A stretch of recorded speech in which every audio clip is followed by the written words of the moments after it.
Japan is known for many things: precision, discipline, and cautious diplomacy. For decades, Tokyo carefully balanced its relationship in South Asia. India was its strategic partner, Pakistan remained an important diplomatic and development partner. Japan rarely singled out countries by name, especially on issues as sensitive as terrorism. But this week, something changed. Standing alongside Indian Prime Minister Modi, Japan Prime Minister Sane Takache agreed to language that explicitly referred to cross-border terrorism from Pakistan. This is not just another sentence in another joint statement. It is a diplomatic signal. The question is, what exactly is Japan signaling? This is the pivot. I am Ali Furqan. Let's pivot. Diplomatic statements are never written casually. Every word, every comma, every omission is negotiated. Nothing appears by accident. So, what Japan expected language naming Pakistan?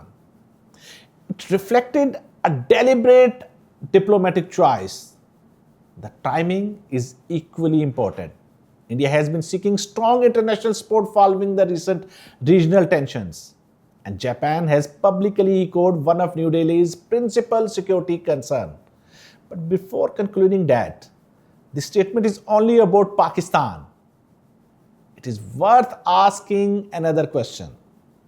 Is it actually about China? Because today, China is Japan's foremost long-standing strategic challenge.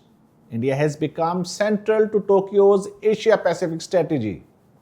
Whether in defense cooperation, maritime, critical technology, or resilient supply chains.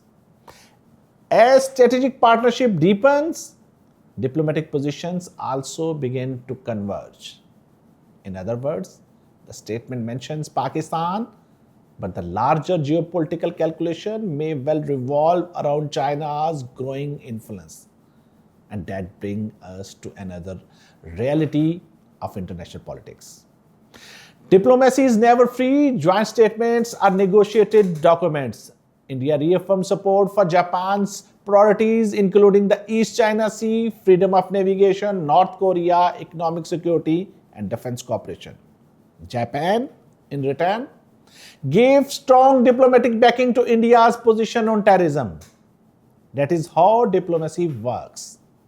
Countries exchange strategic support not as favor, but as calculated investments. There is, however, another dimension that deserves attention. There was a time when terrorism dominated every global summit, every security conference, every diplomatic conversation. That was the post 9/11 world. But today's geopolitical agenda has changed. Major powers are competing over artificial intelligence, semiconductors, critical minerals, supply chain, energy security, and above all, the strategic competition with China. Terrorism remains a serious concern, but it no longer defines global politics the way it once did, which raises an important question. Is India still trying to frame Pakistan primarily through the language of terrorism, while much of the world attention has shifted toward economic security and great power competition? Perhaps that is why, despite India's consistent diplomatic efforts, Pakistan continues to engage major powers on issues ranging from regional stability to Afghanistan to connectivity and broader geopolitical cooperation. That does not erase security concern, but it does show that today's world is far more complex than the politics of 2 decades ago. So, has Japan really changed its South Asia policy? It is too early to say.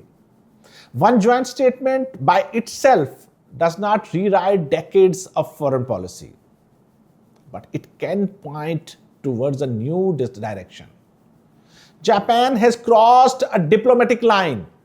The real question is whether it has crossed a strategic one. If this was simply a diplomatic gesture to India, time will tell.